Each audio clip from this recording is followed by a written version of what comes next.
The Black Fat Femme Podcast is a production of iHeartRadio and DoctorJonPaul, LLC.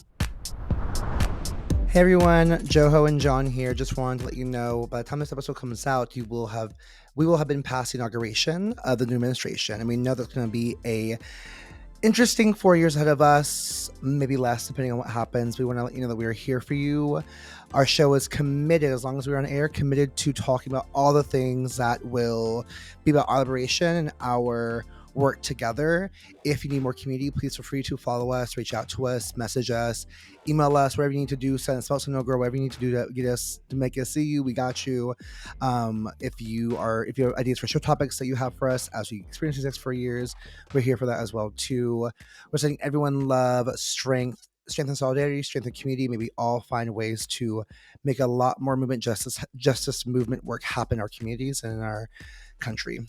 And with that said, here's our show. Hey everyone, welcome to another episode of the award-winning Black Fat Femme Podcast, where all the intersections of identity are celebrated. I am one of your hosts, John, also known as DoctorJonPaul. And I just want to say that in 2025, there should be no reason why I, the good doctor, can't find a Quiznos or a Togo's near me. It's giving anti-fat, anti-black, anti-trans. I am making this a part of my agenda in 2025. Bring back Quiznos and Togos. Don't nobody want no Subway. I just don't want it. Jersey Mike is not even that good. I'm sorry. It's not. Am I wrong? It's not the same. It's not the same. Did I lie? Did I lie? Did I fucking lie?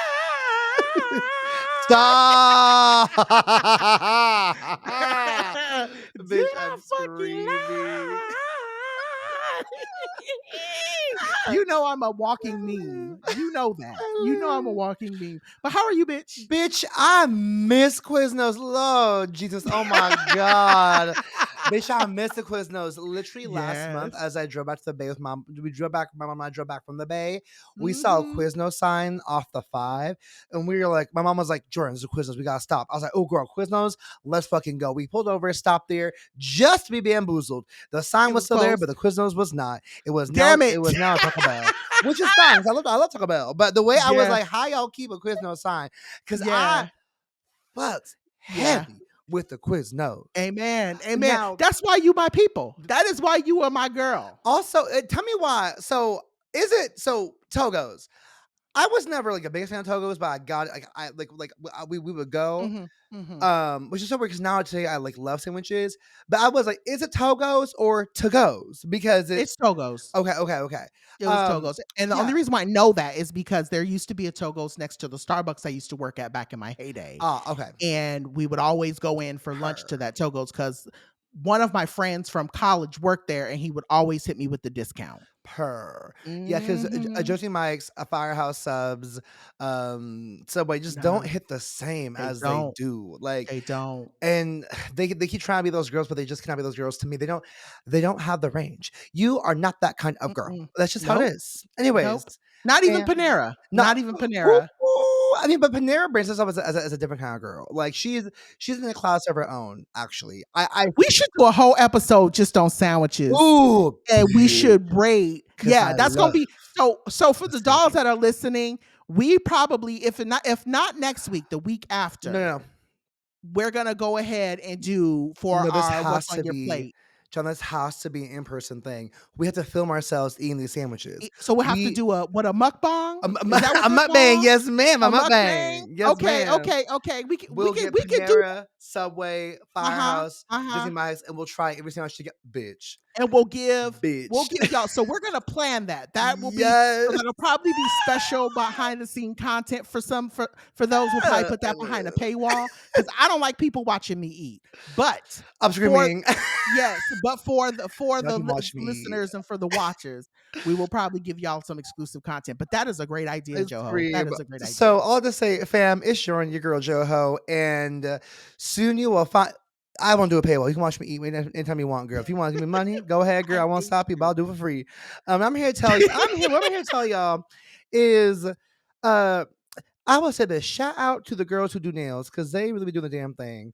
But also, nothing is more sad than when you get a fresh set and then one bitch breaks off.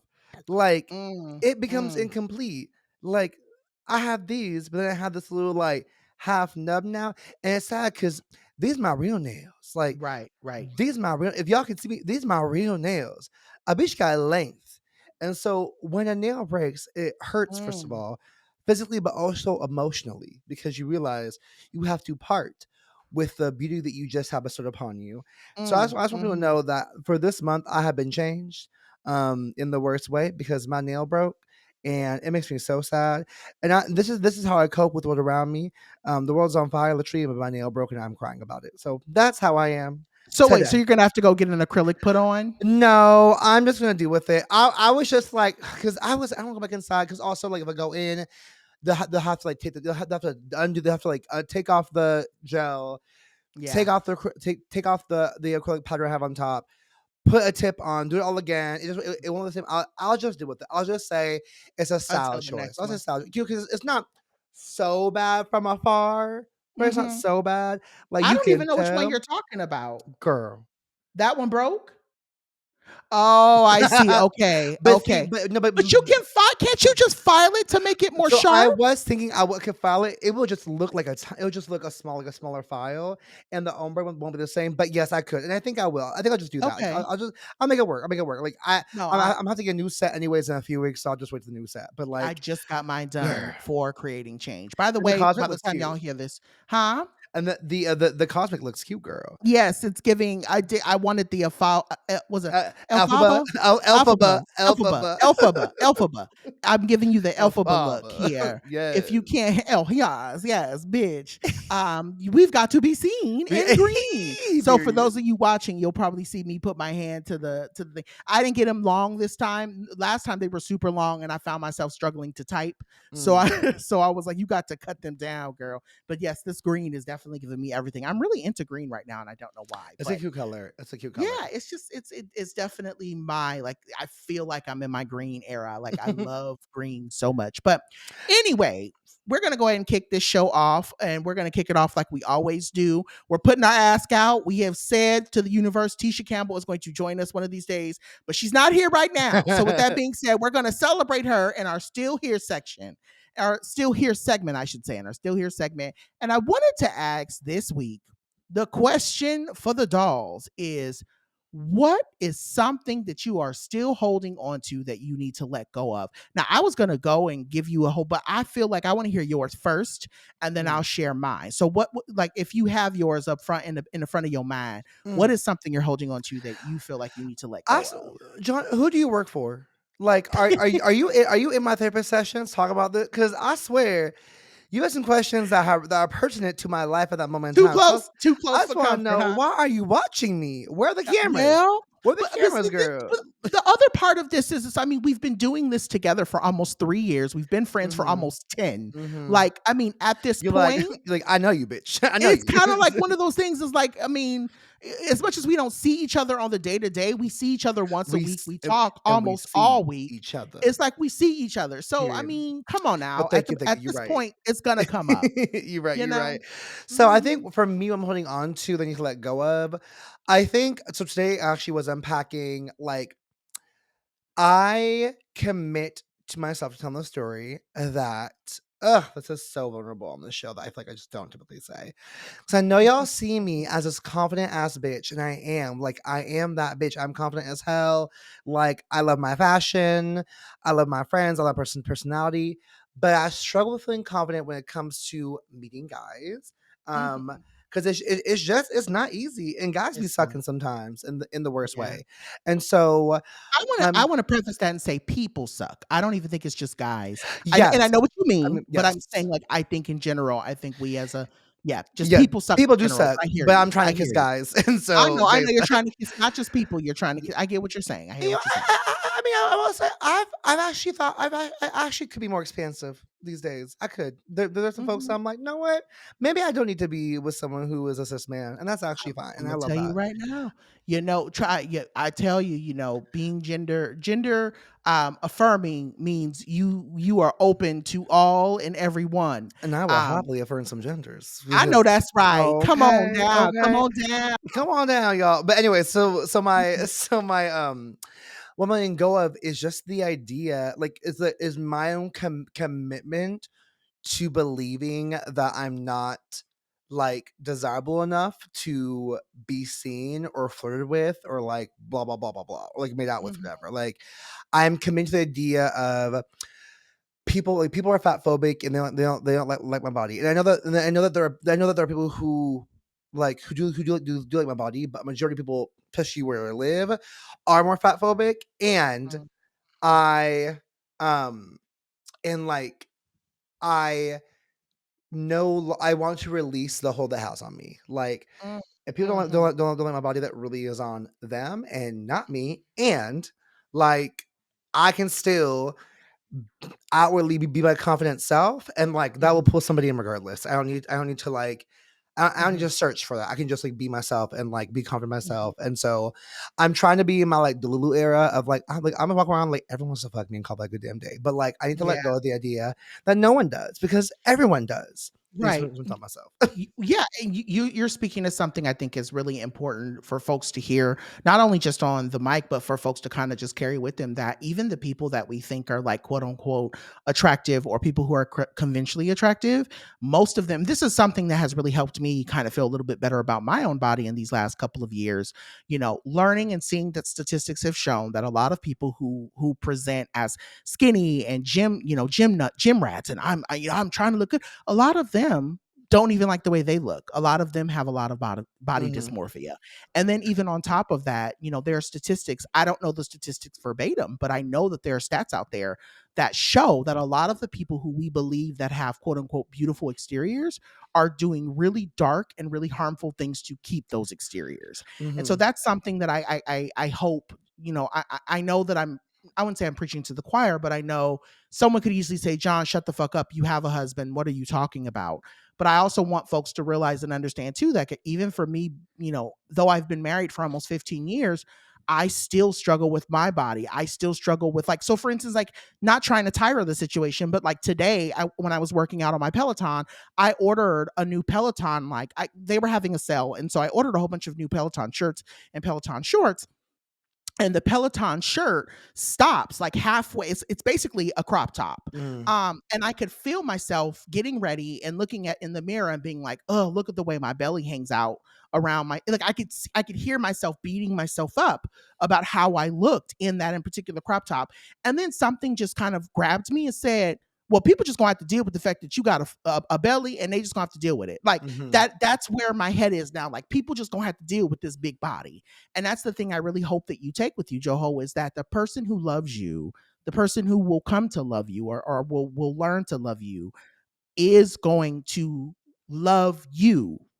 It won't be, if the only thing they see is your body first, I wouldn't want that person in my life. for You sure, know? for sure. And I can't just say like I'm tired of people being like, oh, I'm tired of someone be like, oh, John, you're married, like blah blah blah. Like, okay, so because you're married, you can't feel sexy in your relationship.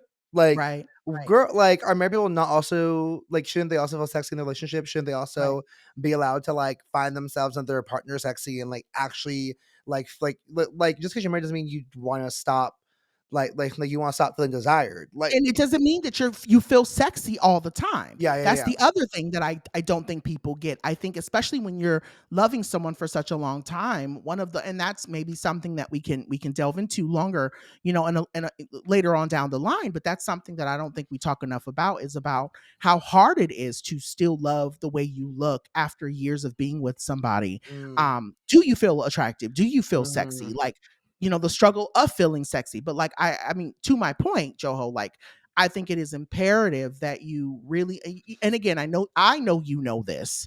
Again, I don't think that you'd be on the mic if you didn't. I mhm, know you know this, but I think it is really important to also understand that like this is like, as much as we tell ourselves, and again, this is more for the audience than it is for you.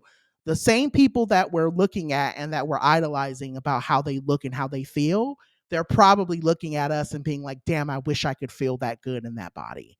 I wish I could eat a sandwich and not, because no, again, people are fucking like, I saw someone today, like I was on Threads and somebody was literally on Threads talking about, oh, I cut out this, I cut out this, I cut out this, I cut out this, and look how much I weigh. And I'm looking at him like, nigga, you look hungry. Like, because you literally are telling us you're not eating. You're literally telling us the only thing you eat is like brown rice and chicken, and you are literally. So it's like I just really like in the shared piece, like I really understand what you're going through, and I think from like sister to sister, it's real out there. But I also want you to like, I want the audience to hear this episode and go, you know what, Dr. John and Joe are right. Like there are a lot of people out there who, even if they look conventionally attractive, are still hating the way that they look, and we don't talk enough about that. Have a girl.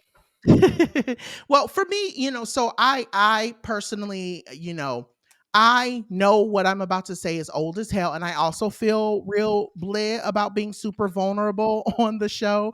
I'm laughing, by the way, not at Joho. I'm laughing at our producer. So our producer had to jet, but they are on they're literally texting us talking about Quiznos for the win. So I'm just happy that I picked my team. Like the team that I picked is the right team. Period. Because they see me and they know me.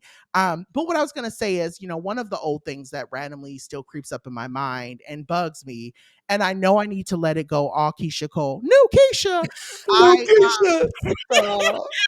I know I need to let it go. You need to get it if he don't want to. I'm gonna ride where he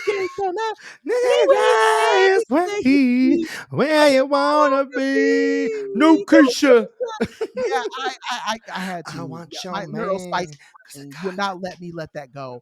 But I was gonna say, like, I know for me it is, and I'm really trying to be more comfortable with being more vulnerable on the pod, but it is something I struggle a lot with, is seeing other influencers get asked to do something and knowing I could do it, and often knowing I could do it better, girl, and thinking to myself, well, why in the fuck did nobody hit me and ask me? Like, that is something that I have to like literally fight with myself with when I see certain things, and I just have to tell myself, like, girl, it's okay for you not to be included. Like, you're already doing a lot. You already have eyes on you the way that they need to be on you. Don't worry about the people who didn't ask you. Just know that next time when they come around to ask you, you might be bigger and the check might be bigger. And that's what I keep telling myself these days. I keep telling myself, they may not ask you now, but one day they are going to. And when they do ask you, you'll be able to charge them more. How you doing? How are you doing? And so that is literally what I've been like reveling with. But I know for me, I have to constantly tell myself, and it's funny because I actually went to lunch with Dr. James today, and today as in a week ago, by the time y'all hear it. But when I went to lunch with Dr. James, for many of you know, Dr. James is a friend of the show and lives pretty close to me now. And so we try to have lunch at least once a month. And in our talk today, when we were like talking and going back and forth with each other, it really was a conversation about recognizing, especially now, that our good enough is good enough, and that there is no need to constantly be vying for like attention. Like, yes, we want to be seen and we want our work to be celebrated, but this need to constantly feel like everyone has to always be in your inbox celebrating you, and you have to constantly be pushing to be celebrated. That shit is old. So I'm just very much at this point today where I'm like, my good enough is good enough. Ooh, girl. Yeah. Well, now that you guys talk about shit that we should be talking about with our therapist, we gotta go call them real quick and take a quick little break. We'll be back with this week's category in just a sec.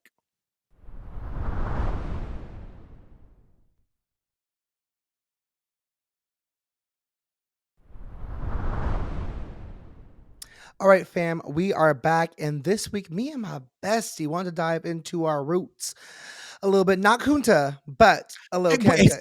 Okay, we'll talk a little bit about. I hate it here. I really do. A little bit about the history of Black towns or towns with high Black population. So as y'all, we gonna get relevant today. As y'all may or may not know, last week we had mentioned the fires in Altadena, and while fires are sad all around, we namely wanted to mention the impact that the Eaton fire has had on Altadena, an Mm, area where over 80% of Black residents own their home, mm. which is I think more than or just about double the national average. The national average I think is 40%. Not even surprised. Um, the city is also majority minority, meaning that majority of people of color live in the city. One Mm, fifth of them are black. So essentially 1 in 20 people are black. For wow. context, according to the 2020 census in San Diego, only 31% of black residents own their home, myself being one of them. So that really is a huge, Come on, Light a Flex. huge I'm Hey, just saying come I'm on, proud Light of the Flex. 31% beach. Yes. And so this let me ask an important question that we're going to look at this week. And that's why we should be engaging the topics of historically black areas or areas with high black ownership and residency more. And why it should not be until something tragic happens for us to lift them up.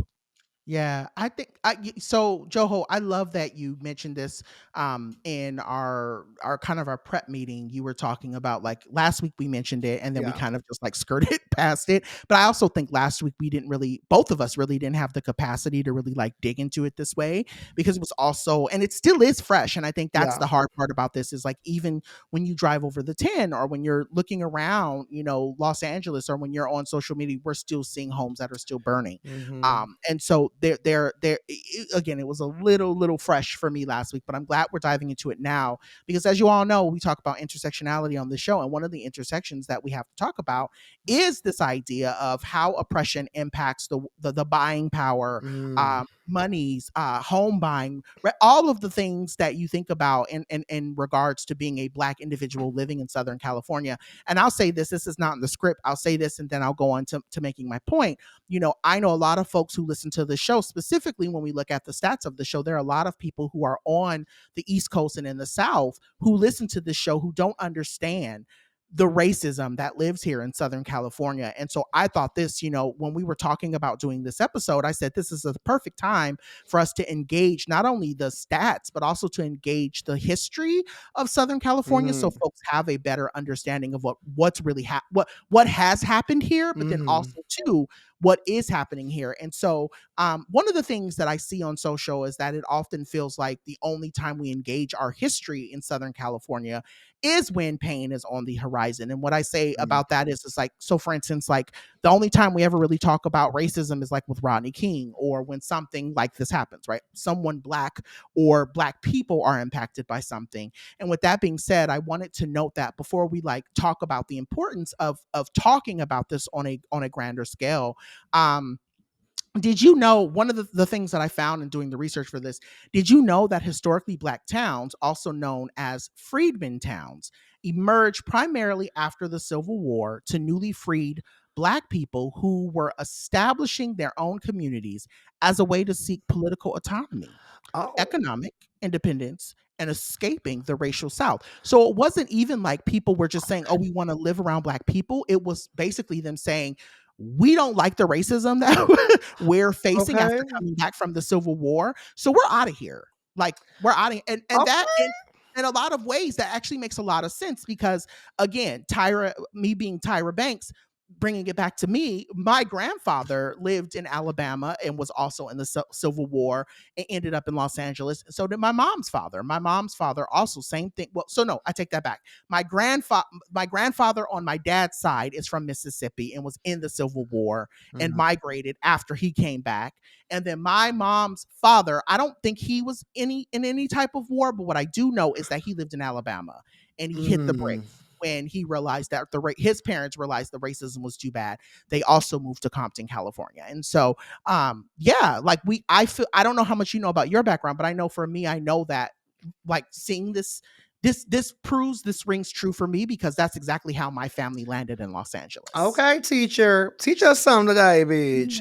So I didn't know that they're called Freedmen's Town, but didn't think a lot about like Tulsa, Oklahoma. Probably is one of Yeah. the best examples of what like a freedmen town was Yeah. before it was destroyed heavily in the 1921 Tulsa Race Massacre. But it used to be known as the Black Wall Street, where so many black folks began to build wealth. And then the white folks, the white Tulsans had an uprising and attacked and destroyed, I think, $2 million worth of infrastructure, which today would be like millions more, Yeah. and really Yeah. ruin the opportunities for a lot of Black folks to be Mhm. to create wealth in their own lives. It's important to note that this happens in a lot of Black areas, Altadena included, and it happened a lot more in the 1930s because of redlining. Now, this Yep. is something for Yep. folks to add to the lexicon in case you're not familiar with redlining. It's a discriminatory practice that prevents certain races, mainly Black folks, but I'll name like these often were formed in the sense of like covenant restrictions Yep. for buying property, or the guidelines of like real estate people, but like oftentimes be Blacks, Asians, and Jews, Mhm. preventing them from accessing homes and financial services. This process was established through maps that banks and insurers created that shaded areas of more racial density. So people living in those areas that were seeking services like mortgage loans will be denied for racially motivated reasons. Mhm. Interesting enough, and I did not know this actually, that the FHA, which is I think the Federal Housing Housing administration. Administration, Mhm. sponsored redlining from the 1930s to Wait a second. Not 1960s. not spot. Put in Sponsored, the like Coca-Cola. sponsored, like that means the government not even 7 years ago, the government itself was saying, yes, bitches, you better redline, and you and Negroes ain't getting shit from us. Like that is why on a federal level the government said, yeah, we love that Wow. stuff. Because I thought it was like a covert practice by banks and stuff. And I was like, Right. oh, the government was out here being like, yeah, girl, FHA, redline that shit. Oh, Yeah. Yeah, bitch. so they were in cahoots with each other. And that's the Mm-hmm. thing I really want people to Unsurprised. under like you're probably sitting here and you're probably wondering like why are we here for a history lesson? I think it is imperative for us, especially knowing what we're getting ready to walk into, right? So, Mm-hmm. at the top of the show, we heard what Joho shared about kind of where we are and where we're going in the next couple of years. As much as we think that we've made a lot of progress, I really felt it was important for us because again, this is what we're seeing in the news. We're seeing people in Altadena, specifically Black people, now being approached by these developers already. Like the Mm-hmm. smoke hasn't even stopped. And developers are approaching them and are saying, "We would love to buy your home," and it's intentional. It's not necessarily just because the plot of land is available. It's this idea that in a lot of these developers' minds, they want to make these areas, specifically areas that have a high population, and that's why you see like if you're from and so I'm again gonna go off script. If you're truly from LA, and I'll tell I say this, kind of in the same way. So when me and Joho were trying to put this together, I had asked them, I said, "Are you from Oakland?" And they said, "No, I don't claim Oakland because I'm not from Oakland." I want to make it clear that I'm technically, even though I was born in LA, I only really lived in LA probably I would say about 30% of my life. And a lot of that was visiting visiting my parents' parents, visiting cousins, visiting friends that my mom had and different people, right? So I got glimpses of LA. But even with the glimpses of LA that I got, what I do know for a fact is that if you go down to Pico and you go to Slauson and you go to all these different areas of like the quote unquote Black areas of LA, if you would have gone there around the 90s or the 2000s, you would have seen that there was a very high population of Black people. Since then, they have all been pushed out. So that Mm-hmm. is the reason why Leimert Park is now white, right? Same Mm-hmm. thing. They've been pushed out. That is the reason why Compton does not look like the Compton I grew up with, because a lot of Black people, what? Have been pushed out. And so that is exactly what this conversation is about. It's about, even though no one is inherently redlining the way that, the Federal Housing Administration did in the 1930s and 1960s, they are still using those mechanisms to make sure that Black people, Black and brown people, only live in specific areas. And so I think it's imperative that we mention that. And so I guess, kind of, I want to say all of that to say for folks who are thinking about Altadena and other areas like Baldwin Hills, where again, there's a whole bunch Mm-hmm. of Black people who have some coin. Mm-hmm. It's important to keep in mind that these Black areas didn't just happen, right? Altadena just didn't pop up one day. Many of them, because of systemic racism, have been pushed out into these areas because they could not buy a home in Pasadena. They could not buy a home in Monrovia. They could not buy a home in Azusa. They could not, you know what I mean? Like all of these neighboring Yeah. cities, they were pushed into Altadena because somebody was saying from the Federal Housing Administration in the early 70s and the early 80s, even though they weren't inherently redlining, they were still doing it. And they're still doing it, if you really think about it. So, okay. So now that we have done this history lesson, which, as you can tell, I'm super passionate about. I love talking about history, especially when it comes down to looking at how systemic racism plays an important part in how we move throughout not only just the state but throughout the world. But I did want to ask you. I know I had mentioned earlier that I know that you're not from Oakland specific, right? So I want to make sure that we don't have people jumping into our DMs and being like, y'all repping LA and y'all repping Oakland and y'all niggas not really. No, that's not what we're saying. We are familiar. Okay. I want to make it very clear on this mic that we are familiar. And even though, for me, Oakland was always kind of an anomaly to me because when I would say anomaly, it was always something kind of like I looked to Oakland with stars in the eyes because I loved, and I still do. I love people from the Bay. People from the Bay, and that's probably what made me gravitate towards you. I just love the culture of the Bay. And so I would love to know, like, considering you grew up so close to Oakland and information, another bit of history, do you know why Oakland does have a large population of Black people? I actually would not know. No, no, tell me. Yes, yes. So for those who are listening, again, more information, and The more again, you know, go the on. more you know, that big ass star just flew over your head. Basically, what it was it was Oakland became a town that was impacted by the railroads. So when they Okay, had Black people working on makes the sense. railroads, they all Yes. settled in Oakland as a way for them to be closer to one another. Okay. Um, I yeah. had I had a thought. I had a thought, and I was curious Mhm. that was it when that just affirmed it. Okay. Yes, the railroads. Yeah. So just a lot. Again, at the end of the day, it all comes back down to the ways that we're pushed into certain areas. But I did want to ask you, growing up in the Bay, growing up very close to Oakland, I would love to know, for folks who don't really know us and really understand Southern, or not even say Southern, who understand the dynamics of California. I would love to know, how did that shape the way you viewed yourself? And the only reason why I ask that is because I'll talk more after you about my time in Compton, but I know that some of the things that I saw in Compton growing up as a child is what impacted a lot of the way I see my life now. But Mm. yeah, I would love to know your take on that. Yeah, so I love this question, and let me just say, I have never said I'm from Oakland, but I always tell people I'm from the Bay, and I always rep East Bay, and Oakland's a seat of East Bay, Yes, yes. which also makes sense about the railroads because the whole point of the county where I'm from, Alameda County, it was a seat Alameda, also yeah. of all of like the transportation for the railroads in the first place. So perfect sense why Oakland was made in that way and why it's historically Black. Um, but like I will always rep East Bay. East Bay to me is home of the culture in many ways. Mhm, And I also said this question was great because it pushed me to do some research into the region that I grew up myself. The data is actually really wild. So mhm. East Bay, right, is a subregion of the Bay Area anchored by Oakland. And according to population data in my county, Alameda, when I was growing up, roughly 1 in 7 people, like residents on the census, were Black, right? So roughly, Mm. if I left my house, every seventh person I was going to see was going to be a Black Hey, person. nigga. Yeah. Okay, listen. So Yes, yes, so yes. it was a majority minority county, and my Yeah. city was also a majority minority. Like growing up, Mm. white folks only made up, I think, 38% of the population. The main population was Black, Asian, and Latine.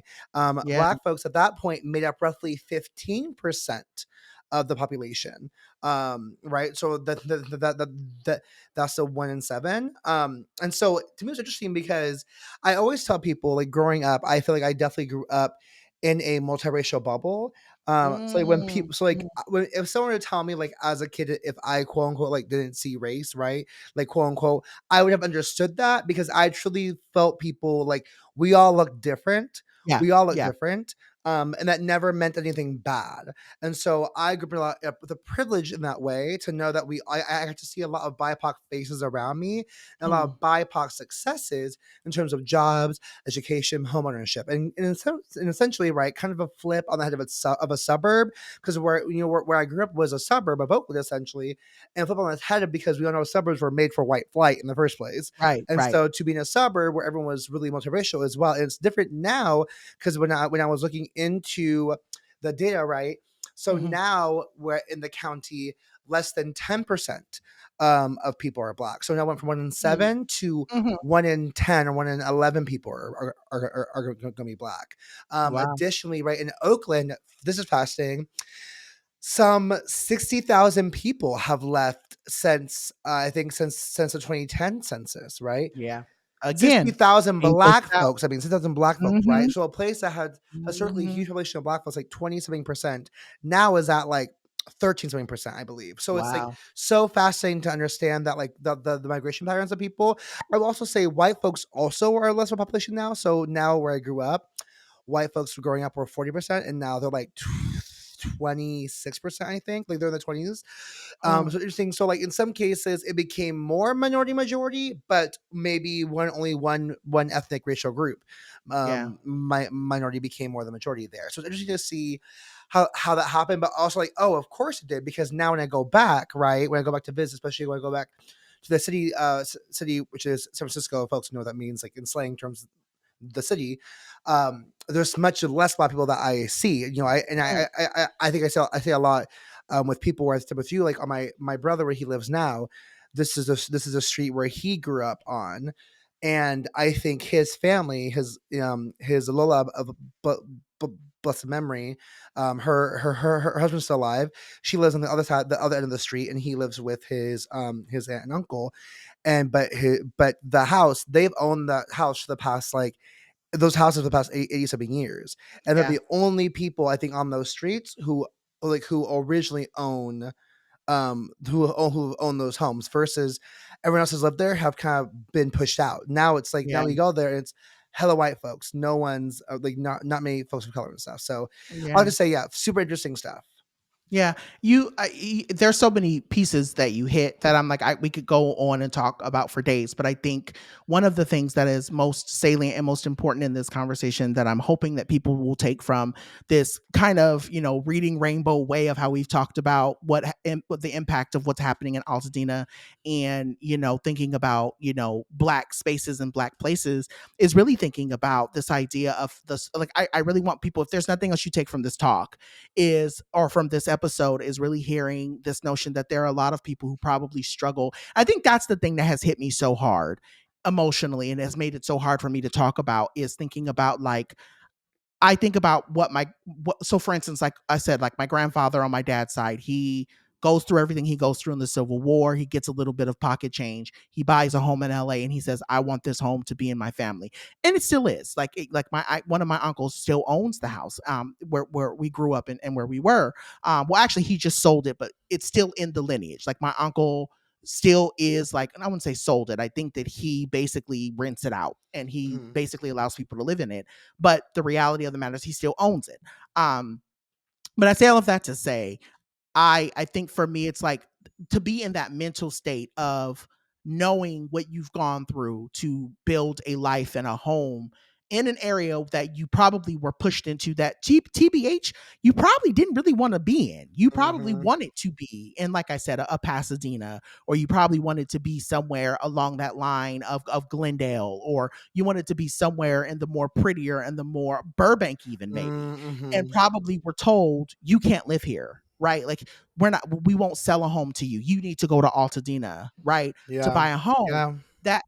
That is something I have been thinking a lot about this week. And so, not to get away from me talking about my own experience, I think for me, that's where my heart is. I was going to post about it and talk about it online. I said I'll just save it for the pod. It has been really, really, really hard for me to watch so many black people that I either know or black people that I know of. It's like I said, when I talked with James today, James said we are all like 1.5 people removed from someone who has either Yes. been impacted by the Pacific Palisades fire or Absolutely. the Eaton fire. And it's true. Like I think at this point now it's 4 people. I have 2 people from the Pacific Palisades fire, and then I have 2 people from the Eaton fire that I know who have lost their home. And it is just very much in the mind of, like, and they're all black. And I think that's the Absolutely. thing that's hard for me, is to process that. But I say all of that to say I love hearing you talk about growing up in the Bay. For many of you who know me, I've probably talked about this, and I actually talk a little bit about this in my book too. Plug plug. Oh, come But on I now. talk a little bit about this idea of engaging in my, like, not really.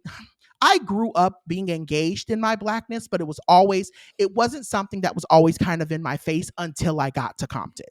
And it's because, my mom, so a lot of people may or may not know this about me, but the only reason why I actually grew up in San Bernardino was because of everything that was happening in LA at the time when we were growing up. We used to live in Paramount. For many who don't know what Paramount is, Paramount, kind of borders El Monte and East Los Angeles. And we were living there. We were going back and forth. And then everything broke out with, basically the riots. And there were two different riots. There was a riot in 1990, I think it was. And there was another riot in 1991. And the first riot was I forget the young black woman, it was a young black girl who was killed. Yes. Yes, that was the first Yeah. riot that kind of made my mom go, I don't know how I feel about living here. And then we had the Rodney King riots. And I actually remember, and I will say this, I remember to the day being probably, I think I was around 6. And I remember being at my grandma's house, and I remember walking outside towards the car and seeing the corner store go up in flames, and asking my mom, why are they doing that? And my mom saying, don't ask no questions, get in the car, we gotta go. And we hightailed it out of there. And that was kind of the first moment of my mom saying, we need to get out of here. And so I always like to say my mom is a part of what they call that black flight that fled to the Inland Empire, because they were trying to get away from a lot of the stuff that was going on with the LAPD and blah, blah, blah, blah, blah. And so that's also partly why I tell people that's why San Bernardino has such a high population of black people. One, it was affordable, but also two, a lot of black people came from Los Angeles because they were trying to get away from the riots and a lot of the issues that they had with the LAPD. And so, yeah, my mom would talk to us about that. Even though we grew up around a lot of Latina and Asian folks here in San Bernardino, I still got a lot of moments and love from being in Compton and going to the corner shop and going to churches and going to Kmart and seeing, living, Monty and Londa lived across the street from the railroad tracks. And so they're like having the donut truck man come around like that for me, those are there are two things that really signify my youth in terms of blackness is the fucking donut truck that would come around. Did you have a donut truck growing up? No, just ice cream truck. Woo, my God, the donut truck would come around, and it was I from what I remember as a kid, and maybe I might be exaggerating, those donuts were probably the best donuts I ever had in my life. But yes, there was a donut truck man who drove around, and then there was a fucking candy lady. And when I say the fucking candy lady, it's because she had candy that I don't know how that woman got her hands on some of the candy that we had. But mama stayed stacked with all the best candy. And I don't remember her name, but I do remember her living across the street from my grandmother. And my grandmother, from what I know, still will live somewhere around, I think it was 168th. But man, my God, it was just absolutely fantastic. The days, on the weekends when we would go stay with my grandparents, my cousins would come over. Shout out to Stephen and Renea. And my cousin Alicia and Aisha, and we would all sing and dance and have a good time. We'd go to the candy lady's house. We'd play tag in the front yard. My grandfather would come out with his BB gun and be yelling at us for being on his grass. But that was Compton to me. Like it was just, and it wasn't just us. It was a whole bunch of other black kids that we knew and that we hung out with. And it really made me adore the moments that I could escape San Bernardino. Not because I hated living in San Bernardino. I mean, obviously, I still live near it now. But I think for me, there was just a sense of blackness that really lived with me or what carried me when I was in Compton or when I was in downtown LA, when I was in certain elements of Paramount growing up as a kid. And even now, sometimes when I go visit my grandmother, and my grandmother lives in Torrance, and just seeing all the black people in Torrance and how much they support and love one another. It's just a beautiful thing. It really is. So, I say that to say I'm going to shut up now and really say like my heart goes out to the folks out in Altadena more than they know. I'm curious to ask your thoughts on this just because you mentioned the idea of black flight. And we know the impact of the fires can very well and probably will very well impact the future black generation wealth in LA. And we know that LA is about to be the spot for 3 global sports events in the coming years, right? The Super Bowl is Oh my God. coming, the Olympics, and then another, and then I think the World Cup or like a big soccer tournament is coming as well too. So like the next 3 years are going to be the next 4 years are going to be very, very big years Yeah. for LA. So I'm curious to ask you, and this, I mean, right, like this is like totally like just thoughts to win, but like, what do you think we'll see happen for Black communities in the region? Do you think they'll be pushed more pushed to the Mm, IE?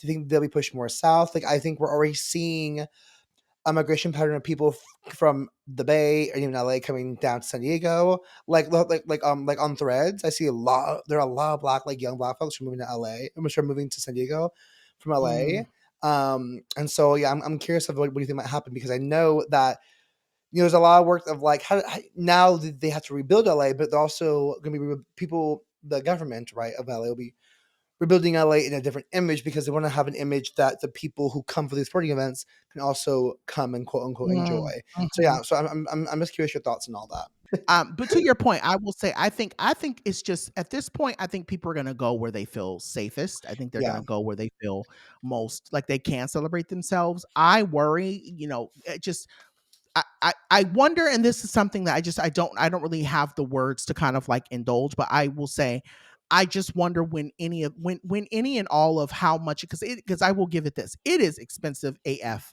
to live anywhere in Girl, California now, girl, period. that part. People will say, "Oh, it's cheaper." Nope, there's nowhere cheap. They're cheapish places to live, but there's nowhere cheap, and so I worry. I wonder about that. How all of this is going to impact the costs of living in Mm-hmm. terms of where people live and how they afford to live there. But I also will say, like, I wonder if we're going to see growing areas like Altadena that will eventually start inviting hey, black people, if you lived in Altadena and you may not want to live there anymore, or you may want to move, or you're coming from the Bay or whatever, come to this black part of Escondido. I'm just throwing that out there. Like I don't really know, but No, I'm I just mean, but saying. it could be. Yeah, I think that's going to be the wave, and I think it's very interesting that we mentioned that because in our next segment we're going to talk a little bit about community. But I think that that's the biggest thing for me in my mind. You asking that question is I genuinely believe that a lot of Black people are migrating and moving and leaving because they are recognizing how important it is to be in Black spaces and around Black people. Yeah. Because again, I tell people all the time, you can feel just because you're behind a gate and you live in a quote unquote nice area doesn't mean you're safe. And I think that's the thing a lot of people remiss. And I could go on for days talking about, the fabrication of that in my own mind of how much racism and how much anti-blackness you experience in a quote unquote nice area, because you decide in your mind you think that living behind a gate is going to say. I mean, there is no quote unquote safe space when you're Black, queer, fat, when you're marginalized. So Yeah. yeah, I don't know. I guess that's my long way of saying I don't know, but I definitely want to just send my love out to anybody who's thinking about migrating anywhere here in California, but also the people who are migrating because not because they want to, but because they have to. Mm. So yeah. All right, y'all. Well, with that being said, we have given you a ride on the Magic School Bus for the last 40, what I feel like 45, Mm. 50 minutes. But we're going to take a quick break to refuel. And when we get back, we are going to get into our next segment where we talk a little bit about community. More in a second.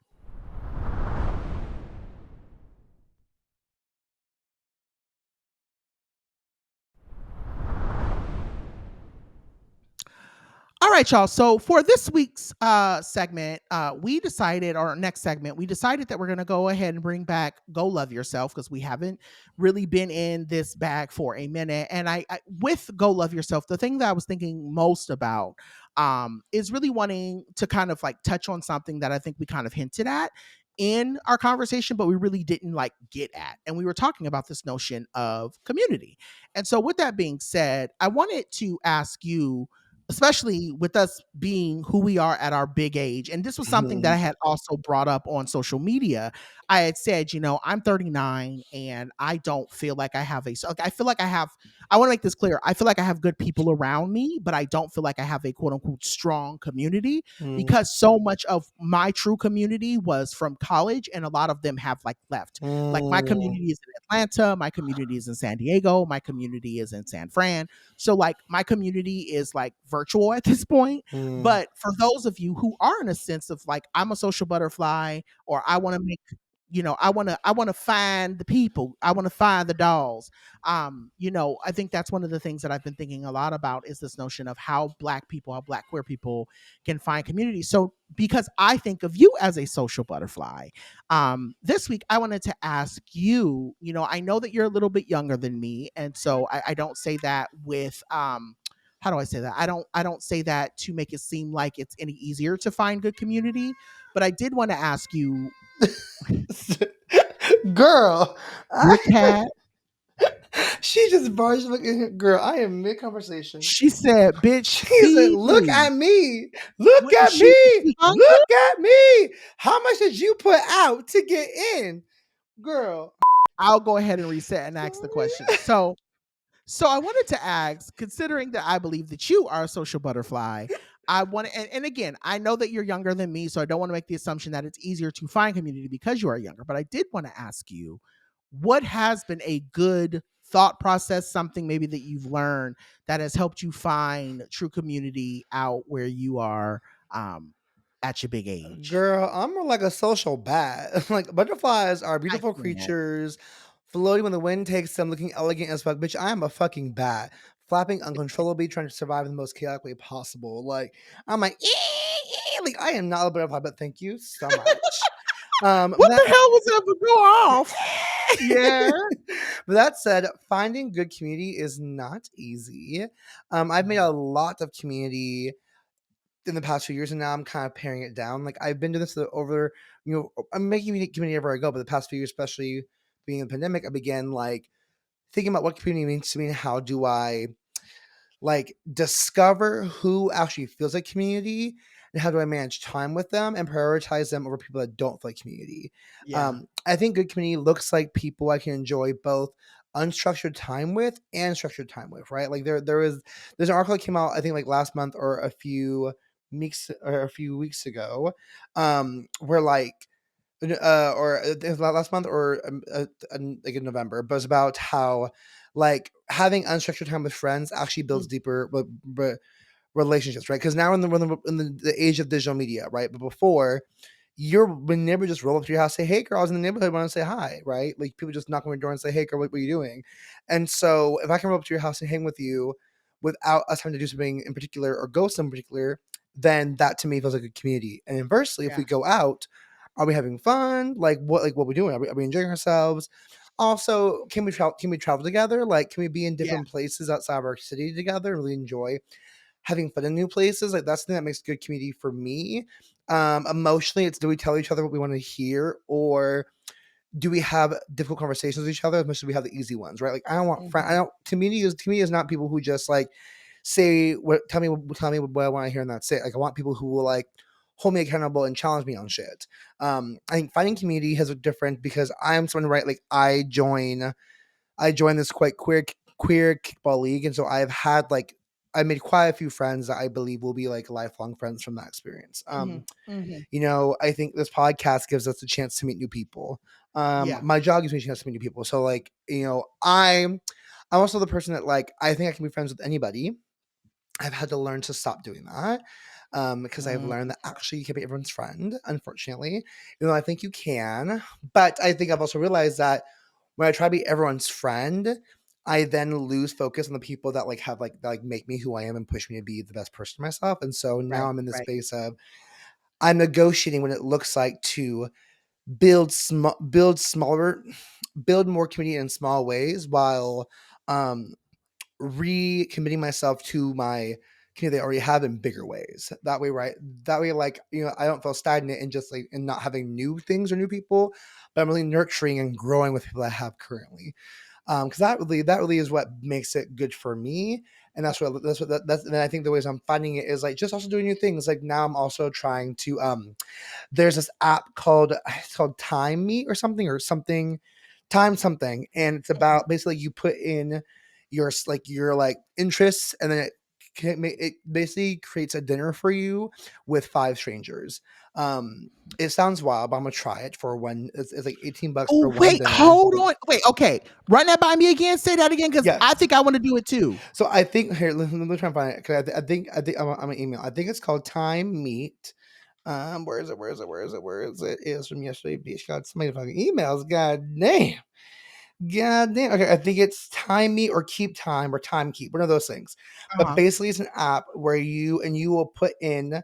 You'll put in like ask you questions like what are your interests, how you identified, and it gives you if you're in an area where they have it, it'll give you like a range of a region, right? And so for me, they have it in like within 15 minutes of my house, and so I put this information in, and then it matches me with 5 different people, and then it basically like will book a dinner for us somewhere, and we will meet there, and as all strangers and like connect. So it sounds wild, but like I'm gonna try. It's like $15 for one ticket. And I'm like, no, girl, I'll do it. Like I'll see what happens. You choose a I think, date. You should today and see. I'm like, yeah. no, girl, like I'm down to make shit shake. If I can find some good friends or something, like let's see what happens. And I love that because it's like, and I heard about this. Do you watch random tangent? Do you watch Subway Takes? Yes. Genius show. Love that show so much. Can I just say that I'm actually going to be in New York in about 2 or 3 weeks. If you're on that show, bitch, I would scream. Please. Yes, if somebody is in New York, if there's a you get listener who Kareem to get John on the show, show, please. It will be a wrap, please. That would be you would have the hot take. I live. Amen. It's such a good show. So Yes. there was one person who said it was an interesting hot take. Like they began by saying like basically their thing was like we have to stop it was like cancel reservations basically, and like we have become too used to reservations, right? So we become too used to requesting what table we want and where at, that we now like essentially created more social anxiety for ourselves, right? We don't allow ourselves to be surprised. We don't allow ourselves to like go into a place and like, okay, the wait's an hour. Well, then let's go and like explore the area for an hour and then come back and see if our table's ready, right? We all come in at 6 p.m. saying we're here, bam, bam, bam. And you're ready to sit next. Exactly. And so, and Kareem, the host, at first was like, 100% disagree. And then by the end of it, he was like, "Ooh, actually, I agree with you." And it was really interesting. And so I feel like, right, there's this call. It's like we built all this technology to make lives easier and more convenient, but there is a point in like, has the convenience come at the cost of like our own ability to be social, our own ability to like, has being too convenient damaged our ability to like hold empathy and hold perspective. It's damaged our ability to like see people where they're at and be in community with others. And so this app sounds very fascinating. So I'm gonna try that as well too and report back how it went for me. There's a lot I said. Whew. John, how about you? Yeah. So you know what, TBH, I actually didn't really want to say a lot this segment. So I'm glad that you said awful. No, I didn't really have a lot because, like I said, I struggle with this a lot, and you know this. Like, I think a big part of it. So I want to make this very clear because I think that there are probably people who listen to the show that know me, and they're like, "What the fuck is John talking about? They don't have community when I know you and I live in your area. I live around you and I see you or I work with your blah blah blah blah blah." And what I think I'm reveling with is, and this is something that I've had to have conversations with some of my coworkers about. There's a certain feeling, like the only way to really explain it is you have to be from the Inland Empire. You have to be a Black queer from the Inland Empire to understand the feeling that I have, because San Diego, Los Angeles, San Francisco, like a lot of these areas where there's like a certain kind of gay, there's community there, right? But when you get into the IE, if you don't show up a certain type of way, or you don't look a certain type of way, or do what other people do, then you're kind of cast to the side. And so I think for me, it's been really hard because, and I also say this too, like I think there's also something, and again, I don't know if I need to go back to therapy over this. This is something I need to work through.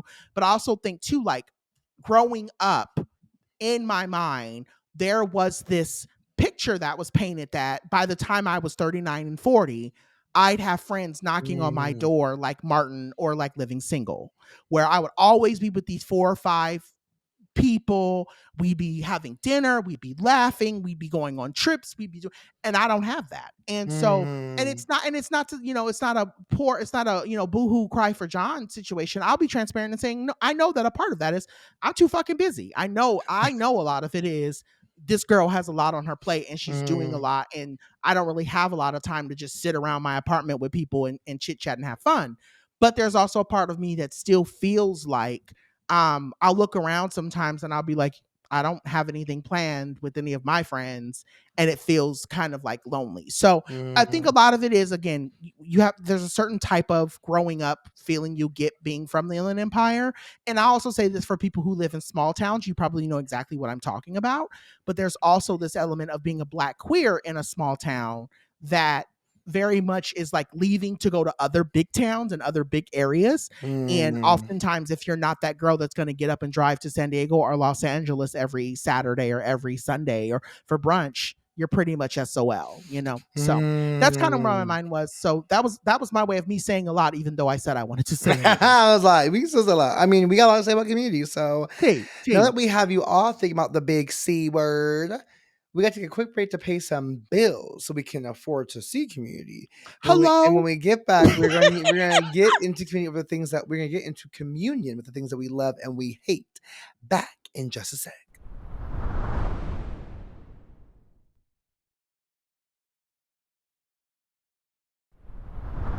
Okay, so this week I'm gonna just go ahead and put my girl on the spot. You can go ahead and go first because I am trying to get my yes ma'ams, I my no hate ma'am you. pants I hate you so much. together. This is a setup. A setup, bitch. You So, see the bitch, you blank? go You see the first. blank on my side. How dare you? Look, yes, How you dare go. you do You this to go me? first, bitch. Okay. How dare you do this to me? I was rooting for you. We were all rooting for you. So Yes. okay, so my new man Pam, first and foremost, is to prize gougers because y'all bitches are doing the worst, doing the devil's work. And I will tell the truth and show me the devil right now. Y'all are nasty assholes. You just stink, broken ass things, and I can't wait to get your comeuppance. Y'all just so evil, and I know, Pause. yes, Did you see that? Did you see that TikTok of that man who called that man? There was a man who I guess had put an apartment up for rent and was charging $9,000 a month for rent all of a sudden. And they asked him because I guess he said when he had checked it the day before, it was. he had And he was like, "Why?" And the person was like, "Because we know disasters will make good money." Yeah, put his ass on blast. yeah, Give us the government name. Give us the yeah, government name. Let me know yeah. who. I will shut up the door. But I'll be ready to go, girl. Let's go. Let's roll. Sorry, You sorry to cut you off, but no, but that's what that reminded period, me of. period. Uh huh. Also saying no man Pam to Carrie Underwood. I'm so sad. I Oh, will never. oh. I can't sing before he cheats ever again. Now I'm so sad. She had And Boston I Home, don't Boston even Home like that Bop. fucking It's song. my fucking You bop. know what song I I'm love gonna go by to her? She therapy. has a song called Anywhere with You. People And I love that song love that too. goddamn song.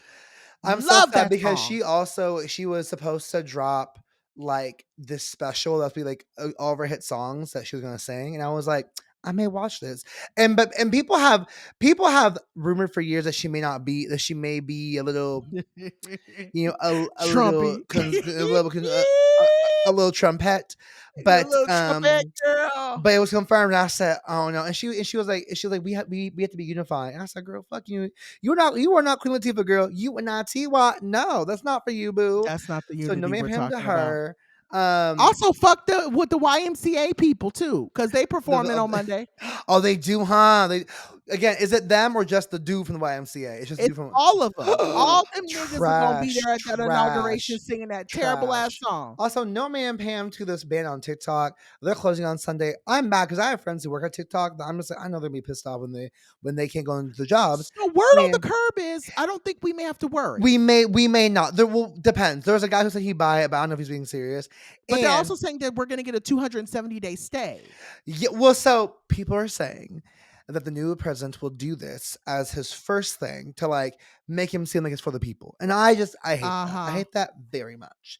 Oh, Um so that he'll undo all of this to make it and seem like look what I yeah, did. I'm like, girl. But so just trash to that. Yes, ma'am, Pam. Mm. I will say I was searching on the news channels to find something to say yes about, but Yeah, I it's hard. really got nothing. I Yeah, got it's really nothing. fucking hard. Like, yes, ma'am, to us for being here, girl, because we could have said no, and we said, Yeah, we really "Go could have. do We really could have this week. it." And it was, I'm not gonna even hold you. There was a moment today where I almost texted you and said, "Bitch, can we record tomorrow?" because of the way I was feeling. And then I said, "No, get your black ass up and go record." So that way it's one less thing you'll have to worry about while you're traveling this week. So I hear you when I tell you, like, as much as it may seem like we're laughing and kikiing, it's just and Yeah, like I said, this is what I've been saying to a lot of the people in my circle. It's so hard to see, like, it feels like since January 1st, like not even January 1st, since December 7th, it has literally felt like one thing after yeah, another every yeah. day, back to back. There's something else, and I'm just going, I don't know how much energy I can have. So I'm very grateful for, I guess I'll say that as my guest, part of my guest, ma'am, is I definitely want to say, so I'll start this way and then I'll end it with what I was about to say. So I'll say for me, for this week, just gonna, it's a very simple yes, ma'am. I want to shout out white people who are actually using their platforms to do what's right.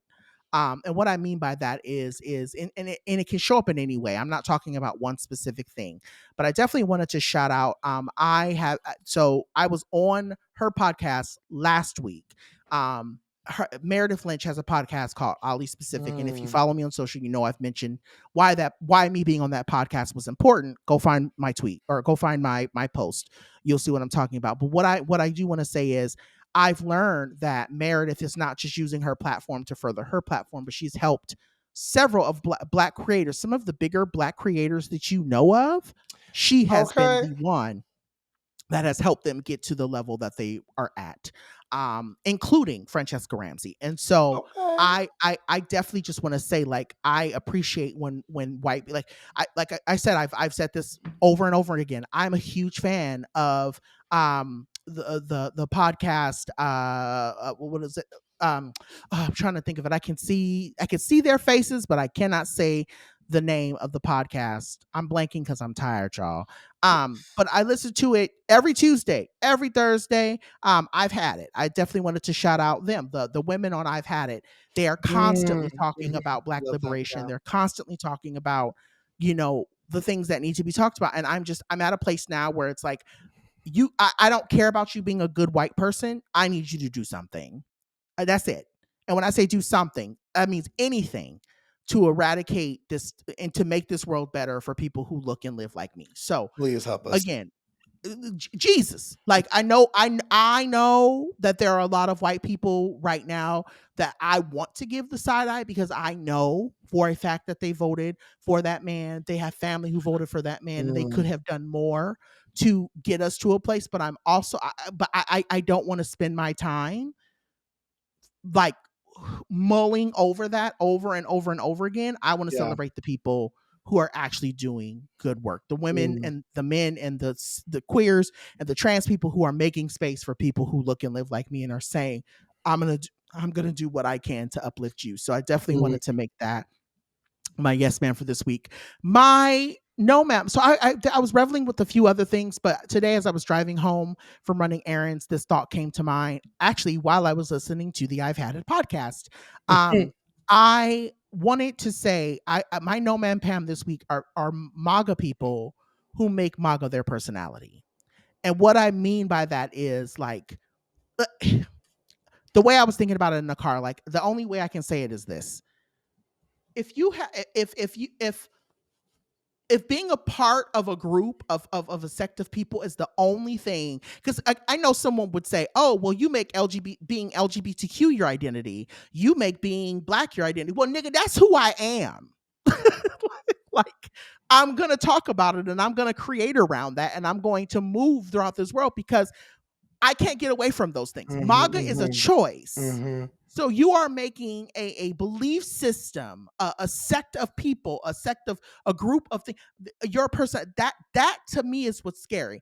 I'm gonna just say it this way. I think the only way I can say it so it makes sense to people who might be listening is that if you have to make being a part of a certain group of people or a part of some type of organization your personality, baby, you're in a cult. I that's the only way I can say it. If everything you do comes back to that, thing, and I'm not even just talking about MAGA, I'm talking about anything, you're a part of a cult, right? I don't make Beyonce my personality. I love that woman to death. She can't do no wrong in my eyes. But the reality for me is that that's not my whole personality. I'm so much Yeah. more than Beyonce. MAGA bumper stickers.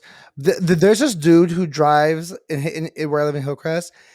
This dude drives at least once a week in his big ass pickup truck with 4 Trump flags on his back wagon, and I'm like, why? Just why? Like, you Why? guys doing too Why? much. You are a part of a cult. You have been brainwashed because you're now letting this thing, these people, this organization, whatever you want to call it, control the way you think, control the way you move, the way you treat people, the way that you respond to people. Like it's exhausting to watch. And so I'm just in this place of like I'm really trying not to let what's going to happen in the next 4 years bug me that much, because I know that's what they want. They want us to be bugged. They want us to stop talking. They want us to shut down shop. They want us to go away.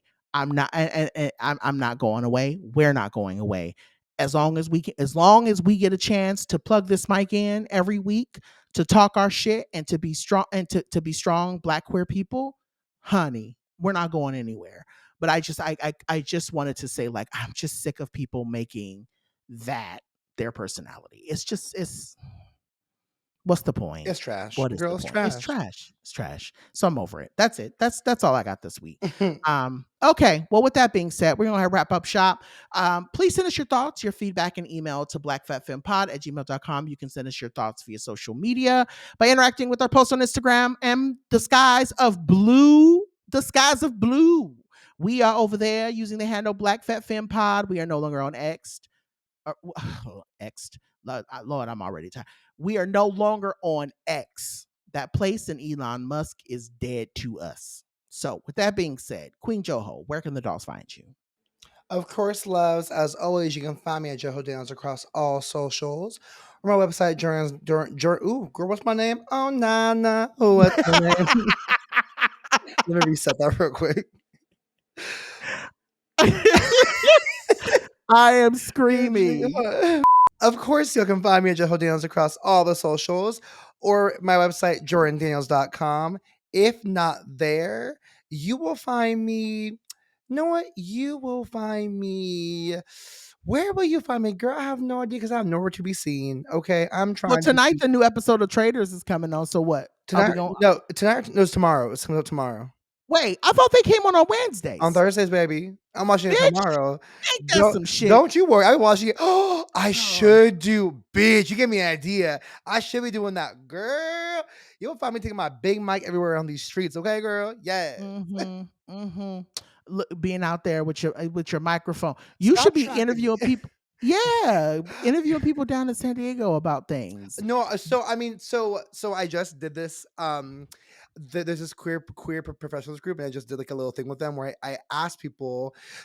No, I won't tell you on the show because I want no one stealing our ideas. But I'll No, tell you don't say it on the offline. air. Don't say it on the air. Yeah. Because I'm telling you right now, somebody will come out with your shit and then you'll be mad as hell that you said it on the air, and somebody will try to act like, oh, I didn't even know. I just ain't came up with it. No, you didn't. You stole it. People like to steal other people's ideas. So don't say it on the air. But I love the fact that you are getting into your content girly bag. It's more than I'll ever be able to do, because I am not I'm not gonna be that girl that is going to run out with a video camera and then come back and edit it and put it up online. Y'all not gonna. I probably will never be that girl, and I'm sorry. I'm kind of sorry about it, kind of. But as for me, what I will do is I will write, and there is a book that you should buy. So head on down to the www.DoctorJonPaul.com.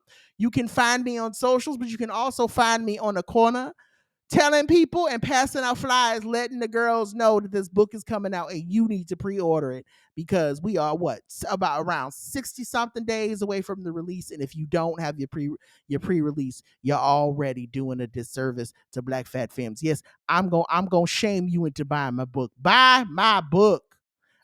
Otherwise, I'm exclusively on Blue Sky and Instagram and Threads. If you try to find me on Facebook, good luck with that, because I rarely use it. Anyway, with that being said, we want to thank our producer, Bay Wang, for handling all the logistics and everyone down to the iHeart Media for keeping this show up and running, honey. Thank you so much. Vroom, vroom, to keep the show moving and going.